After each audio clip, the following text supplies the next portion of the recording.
அன்பு சொந்தங்களே, காதல் ஒரு பக்கம் சோகத்தை கொடுத்தாலும், அது போன வீடியோவில் பார்த்தோம், அது ஒரு அன்பு ஏக்கத்திற்காக ஏமாறக்கூடிய சூழ்நிலை. உண்மை காதல் என்பது லக்னம் சொல்லுங்க.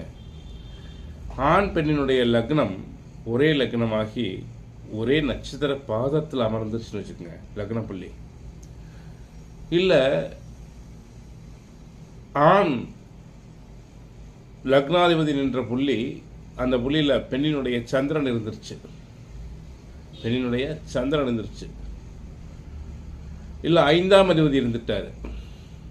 அதுபோல் பெண்ணின் லக்ன புள்ளி நின்ற இடத்துல ஆணினுடைய சந்திரன் இல்லை 5ஆம் அதிபதி இப்படி இருந்து ஆண் இப்படி இதில் ஏதோ ஒரு காம்பினேஷன் வந்து, அதுபோல் சூரியனும் சந்திரனும், ஆணினுடைய சூரியனும் பெண்ணினுடைய சந்திரனும் இணைஞ்சிட்டாங்கன்னு வச்சுக்கோங்க, ஒரே ராசியில் இருந்துட்டாங்கன்னு வச்சுக்கோங்க,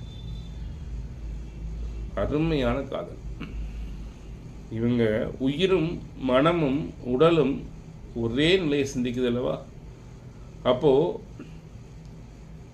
அண்ணலும் நோக்கினால் அவனும் நோக்கினால் என்பது போல இங்கே காமம் உண்டு என்றாலும் காமத்தை விட காதல் ஒருவர் நினைவாகவே இன்னொருவர் இருக்கக்கூடிய வாழக்கூடிய சூழ்நிலையை ஏற்படுத்தும். இதயத்தில் எந்த நேரமும் சுமந்து இருக்கக்கூடிய ஒரு அற்புதமான நிலை இது. இந்த லக்னம், ஏன்னா ஆன்மாவுடைய பக்குவ நிலையத்தான் லக்னம் சொல்லுது.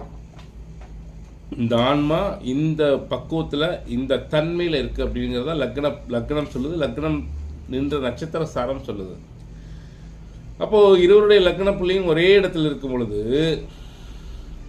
ஒரே பக்குவம் பெற்ற ஆன்மாக்கள், அதில் சூரிய சந்திரன் நினையும் போது பார்த்த உடனே சுண்டி இழுக்கும். இப்போ உயிரும் மனமும் கலந்து நிற்கும் பூர்வ ஜென்ம பந்தம். இதில் ராகு கேதுவும் ராசியிலையோ நவாம்சத்துலேயோ அடைஞ்சிருச்சுன்னு வச்சுக்கோங்க. ஒருவருக்கு ராகு இருக்கும் இடத்தில் இன்னொருவருக்கு ராசியிலையோ அல்லது நவாம்சத்துலேயோ கேது இருந்துட்டான்னு வச்சுக்கோங்க, பூர்வ ஜென்ம தொடர்பை குறிக்கின்றோம். இந்த இருள் கிரகங்கள் என்று சொல்லக்கூடிய ராகு கேது தான் நம்முடைய ஜென்ம கர்மாக்களை கொண்டு வருது. அதனால அவன் நிழல் அவனோடம்போம், நிழல் கிரகங்கள் தான் சுமந்து வருது. அதுவும் கனெக்ட் ஆச்சுன்னா இவர்கள் கட்டாயம் பூர்வ ஜென்ம பந்தங்கள். வாழ்க்கை மிக அற்புதமாக எந்த விஷயத்திலும் விட்டு கொடுக்காம ஒருவருக்கு ஒருவர் உயிர்க்குயிராக, அது தனி சுகங்க அந்த வாழ்க்கை. அது சொல்லி புரியாது, அனுபவித்தால் புரியும்.